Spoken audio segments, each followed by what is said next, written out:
अस्सलाम वालेकुम वरहमतुल्लाहि वबरकातुहू। एक भाई कहते हैं, मौलाना साहिब, मुझे पेशाब के कतरों की बीमारी है, जिसकी वजह से मैंने एक काम किया है। वो काम क्या किया है कि पेशाब के कतरों के डर की वजह से मैंने अपनी शर्मगाह में शोपर बांध लिया है।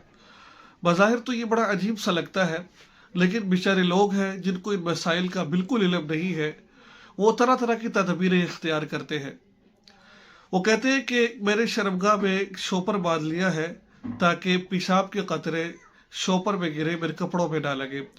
अगर कोई बंदा ऐसा कर लेता है, क्या इस सूरत के अंदर उस पर उसका वज़ू टूटेगा या नहीं टूटेगा, उसके कपड़े नापाक होंगे या नहीं होंगे?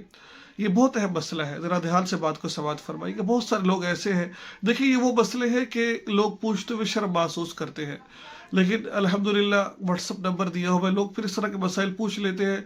फिर एक की वजह से कितने लोगों का भला हो जाता है, जो लोग सुनने वाले हैं।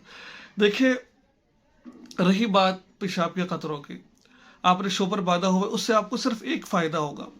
वो फ़ायदा क्या होगा कि वो कतरे आपके कपड़ों में नहीं गिरेंगे।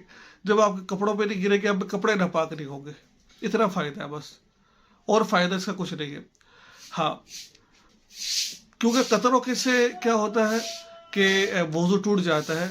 अगर आपके कतरे निकले हैं, पेशाब के कतरे, वो चाहे जाए कि शोपर में क्यों ना गिरे हो, आपका वज़ू टूट जाएगा, आपका वज़ू कायम नहीं रहेगा, आपका वज़ू टूट जाएगा। हाँ, क्या होगा, कपड़े नापाक नहीं होंगे।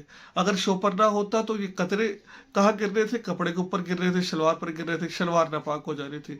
अब इस सूरत के तहत, क्योंकि अब कपड़े जो कतरा है वो शोपर पर गिरेगा, तो फिर शोपर जो उनसे ना उस पर गिरने की वजह से कपड़े नापाक नहीं होंगे, शोपर नापाक हो जाएगा।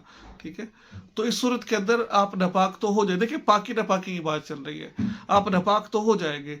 फायदा सिर्फ आपको ये है कि शोपर पर गिरेगा, बहरहाल आपका वज़ू भी टूट जाएगा, वज़ू भी आपको दोबारा करना पड़ेगा। ठीक है, तो ये था आज का मसला। उम्मीद है कि आपको मसला समझ आ गया होगा। दुआ में याद रखें, चैनल को सब्सक्राइब करें और इस वीडियो को आगे शेयर ज़रूर करें। अस्सलाम वालेकुम वरहमतुल्लाहि वबरकातुहू।